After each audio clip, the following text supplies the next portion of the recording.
आइए दोस्तों जानते हैं कि जो हम अनजाने में कर्म करते हैं क्या हमें उनका भी फल मिलता है या नहीं। जब कुरुक्षेत्र की रणभूमि में भीष्म पितामह सरसैया पर पड़े हुए थे और अगर वह हल्का सा भी हिलते तो शरीर में घुसे बाण भारी वेदना के साथ रक्त की पिचकारी छोड़ देते थे। ऐसी दशा में उनसे मिलने सभी लोग जा रहे थे और इसी प्रकार श्री कृष्ण जी उनके दर्शनार्थ हो गए। भीष्म पितामह श्री कृष्ण को देखकर जोर से हंसने लगे और कहा कि आइए जगन्नाथ, आप तो सर्वज्ञाता हो, सर्वज्ञानी हो, सब जानते हो आप तो ऐसे में मेरे इन प्रश्नों से मुझे विमुक्त कीजिए।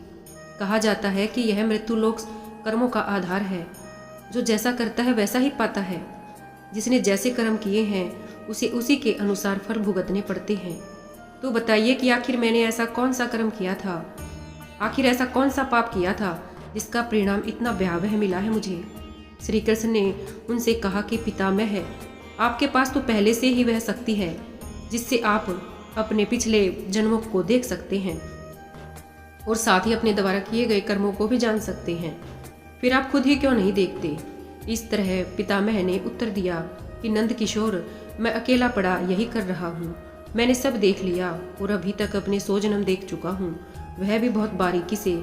लेकिन मैंने अपने पिछले 100 जन्मों में ऐसा कोई भी कर्म नहीं किया जिसका परिणाम यह हो कि मेरा पूरा शरीर बाणों की सैया पर हो और हर आने वाला क्षण मेरे लिए और भी पीड़ा लेकर आए।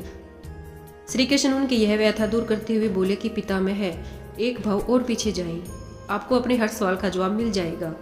और फिर जैसे ही पितामह ने ध्यान लगाया तो वे क्या देखते हैं कि एक पूर्व जन्म में वह एक बड़े से नेक राजा थे और एक मार्ग में अपने सैनिकों की टुकड़ी के साथ कहीं जा रहे थे। तभी एक सैनिक दौड़ता हुआ आया और उनसे बोला कि राजन, आपके मार्ग में एक सर्प पड़ा हुआ है। यदि हमारी टुकड़ी उसके ऊपर से गुजरी तो वह मर जाएगा। तब श्री कृष्ण जी कहते हैं कि तब आपने क्या किया। इस पर राजा ने कहा कि एक काम करो, उसे किसी लकड़ी में लपेट कर झाड़ियों में डाल दो। और उनके आदेशानुसार उस सैनिक ने वैसा ही किया। उसने उसको एक लकड़ी में लपेट कर झाड़ियों में फेंक दिया। दुर्भाग्यवश झाड़ियां अत्यंत ही कटीली थी और वह उनमें बुरी तरह से फंस गया था। फिर वो कितना भी प्रयास क्यों ना कर ले, उससे निकल नहीं पाता और जितना ज़्यादा प्रयास वह निकलने का करता उसमें और भी ज़्यादा फंस जाता। उसकी देह पूरी तरह से कांटों में घिर गई थी और कांटे उसकी देह को छलनी कर रहे थे, जिससे रक्त बहने लगा और धीरे धीरे वह मृत्यु के मुंह में जाने लगा।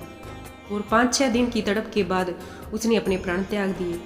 यह सब देखकर भीष्म बोले कि हे त्रिलोकीनाथ, आप तो जानते हैं कि यह सब मैंने जानबूझकर नहीं किया, अपितु मेरा उद्देश्य उसकी रक्षा करना था। इसके बावजूद मेरा यह परिणाम क्यों। मेरा ध्येय उसको चोट पहुंचाने का बिल्कुल भी नहीं था। फिर आखिर ऐसा मेरे साथ क्यों हो रहा है। इस पर श्री कृष्ण ने कहा कि पितामह, कर्म चाहे हम जानबूझकर करें या अनजाने में, भुगतना तो हमें ही पड़ता है और यही विधि का विधान भी है।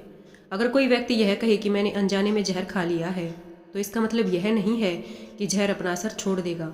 जहर तो अपना पूरा असर करेगा, फिर चाहे वह जानबूझकर खाया हो या अनजाने में। इसलिए मात्र यह कह देना कि यह सब अनजाने में हुआ है, इससे कोई छुटकारा नहीं पा सकता है। धर्मराज के यहाँ हर चीज़ का लेखा जोखा होता है। फिर जो चाहे जैसा कर्म करता है उसको उसी के अनुसार फल भुगतना पड़ता है। चाहे वह इस जन्म में भुगतना पड़े या किसी और जन्म में, भुगतना तो होगा ही। इसलिए आपके कर्मों के आधार पर इस रणभूमि में आपको यह सैया मिली है। इसमें किसी का कोई दोष नहीं है, जो है आपके कर्मों का ही आधार है। इस प्रकार प्रभु श्री कृष्ण जी ने पितामह भीष्म की चिंता को दूर किया। कर्मों का सिद्धांत तो अटल है, इंसान के द्वारा यह नहीं बदला जा सकता है। जो रूह का जैसा करेगी वैसा ही उसे भुगतना पड़ेगा। जय श्री कृष्ण।